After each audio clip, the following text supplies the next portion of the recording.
నాలుగవది అణ్వాయుధాలు తయారు చేస్తోంది కనుక ఇరాన్ చేతిలో అణ్వాయుధాలుంటే ప్రమాదము అని. మరి ఉత్తర కొరియా చేతిలో అణ్వాయుధాలుంటే ప్రమాదం కాదని అమెరికా సర్టిఫికేట్ ఇస్తాడా? మరి ఉత్తర కొరియాను ముట్టుకోమన్న ధైర్యం ఉంటే అంటే అణ్వాయుధాలు తయారు చేసినందుకే దాడి చేస్తే ఉత్తర కొరియాపై దాడి చేయాలి, చేయలేదు కదా.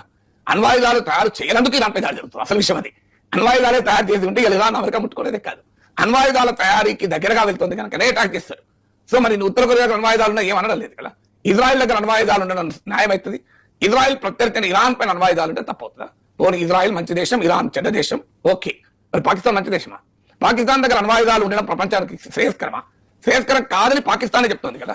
మీకు అసీం మునీర్ అమెరికాలోని ఫ్లోరిడాలోనే మాట్లాడుతూ ఓపెన్ గా అమెరికా గడ్డపై నుంచే ప్రపంచాన్ని బెదిరించారు. ఏమని? మాపై మేము గనక పడిపోయే పరిస్థితి వస్తే మేము అణ్వాయుధాలు ఉన్న దేశం, మాతో పాటు సగం ప్రపంచాన్ని పడేస్తాము అని.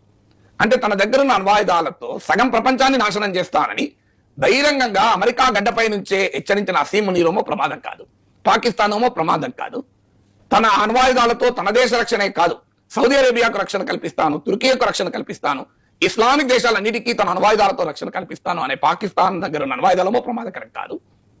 భారత పైన మా అణ్వాయుధాలు మోహరించి ఉన్నాయి, మా అణ్వాయుధాలను మేము షోకర్కు పెట్టుకోలేదు. ఆపరేషన్ సింధూర్ టైంలో పాకిస్తాన్ మంత్రుల ఓపెన్ కామెంట్ కదా, ఇండియా వైపు అన్ని ఎక్కుపెట్టి ఉన్నాయి మా అణ్వాయుధాలు అని చెప్పారా లేదా? ఆఖరికి బ్యాటిల్ ఫీల్డ్ లో వాడే, యుద్ధ భూమిలో వాడే టాక్టికల్ న్యూక్లియర్ వెపన్స్ కూడా పాకిస్తాన్ దగ్గర ఉన్నాయి. మరి పాకిస్తాన్ దగ్గర ఉన్న అణ్వాయుధాలేమో పూలమాలలు అవుతాయి, ఇరాన్ దగ్గర ఉన్న అణ్వాయుధాలేమో విషసర్పాలు అవుతాయా? అణ్వాయుధం అంటూ ప్రమాదకరం అయితే ఎవరి దగ్గర ప్రమాదకరం? అందులో పాకిస్తాన్ ఎవరు?